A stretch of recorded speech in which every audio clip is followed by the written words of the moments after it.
actually the first gay Asian community ever. You know, we see Vogue, we see 17 magazine, but we don't see like a gay Asian magazine who focuses on this particular genre.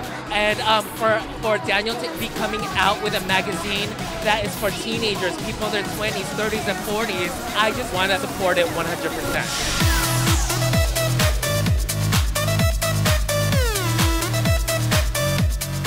I think it's very important, and as you mentioned, he's the first one. I think this is very cool. For example, me, I'm the first Brazilian singer, pop singer here in America. I released my career here. So I think this is awesome to be, it's unique. So Daniel is the case, he's unique. Oh, it's very important because, you know, this opens up the doorway for people that don't see on the outside. It's like, you know, the stereotypes. Like, there's certain things where you have to do to break down the walls and barriers for people to understand. I have a lot of friends that, you know, like had the struggle of being able to be themselves and just be able to be free and, like, you know, just to express that they're gay, and like that's fine. It's a lifestyle, and it's something that everybody should be okay with. I'm gonna be there to the end, 100%. Pure love, from the back to the middle and around again. I'm gonna be there to the end, 100%. Pure love. I'm with the man of the hour, Mr. Chris, the president, founder of Daniel Magazine. How are you feeling today? Amazing, absolutely amazing. Words honestly can't describe how I feel right now. You put a lot of work into this. You said a lot of sleepless nights. Obviously a lot of dedication and commitment went into this. Why is Daniel Magazine so important?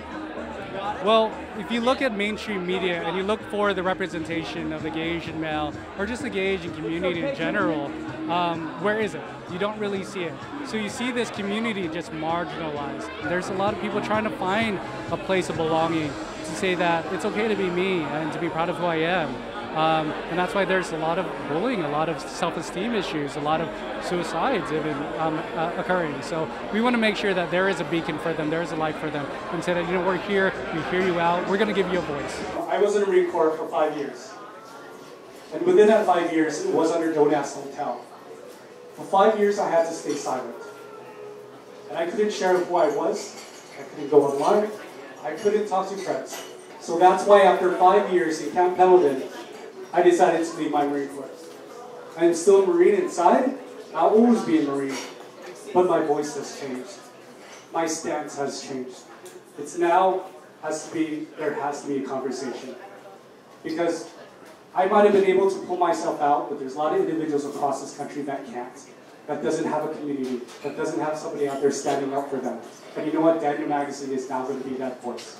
You told me a little bit about the background of the name Daniel, but can you tell our viewers like why it was so important to have a magazine named after an actual person?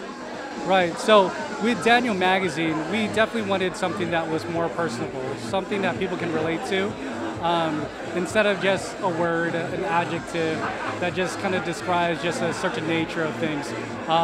Because what is in the magazine are people's lives, it's people's profiles, it's people's walks, their struggles, their victories, their failures. This is all very personal. And so we found it just as appropriate to make sure that we name the magazine after an individual, and not just a regular individual, but Daniel, an individual that inspired me, empowered me to be who I am today. Absolutely. And to continue on and not try to conform. Yeah. Well, let's talk about another name, George. Well, George Takei, everybody knows is a huge icon.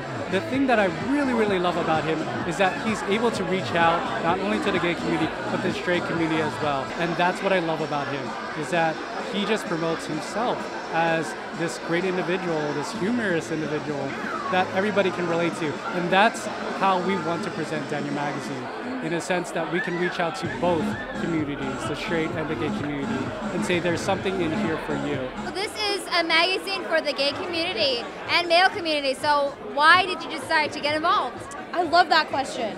You know what? I realize that a lot of these struggles are universal. They're not just gay related. You know, I related as a woman, as a minority, you know? It was so empowering because a lot of the ways that they like cope and empower themselves is very similar to how a woman might do so, or how someone who's Chinese growing up in America might do so, you know?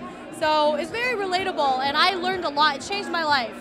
So I really relate to the gay community a lot. Is there anything that you would like to say to Daniel Magazine personally? Congrats. I love everything that you're doing. I think it's needed in this community, and I think everybody needs to welcome it with open arms. Congrats. What's up to everyone out there? Daniel Magazine, thank you for having me here. Whatever you need, we're here to help. Chris, you and your team are so fabulous. You guys are stellar, magnificent, and ultimately awesome. And I support you. I applaud you like Lady Gaga. Applause, applause, applause. I live for the applause. In all honesty, Chris and Daniel Magazine, I thank you from the bottom of my heart, and I'll do anything for you guys. Is there anything else you'd like to say to the people who came out, to your team, anything? A very, very big thank you. Thank you so much. I definitely could not have done this alone. This is a huge endeavor that could not have come to fruition without the help of so many individuals, not only just within my team, but just supporters in general, to say that we need to, have this magazine, we need to have this voice. And I constantly urge people to continue to support LGBT movements, because honestly, we're not asking for special treatment, we're just asking for equal voice, to at least give us an opportunity to say who we are first, without having stereotypes and stigmas speak for us. Wonderful. Well, thank you for having this. Thank you for being a huge advocate and for making this happen. It's important in this community, and I'm just so glad that we have someone as strong as you leading this off. So thank you so much for having this. Thank you so much. I appreciate it. Thank you. Thank you.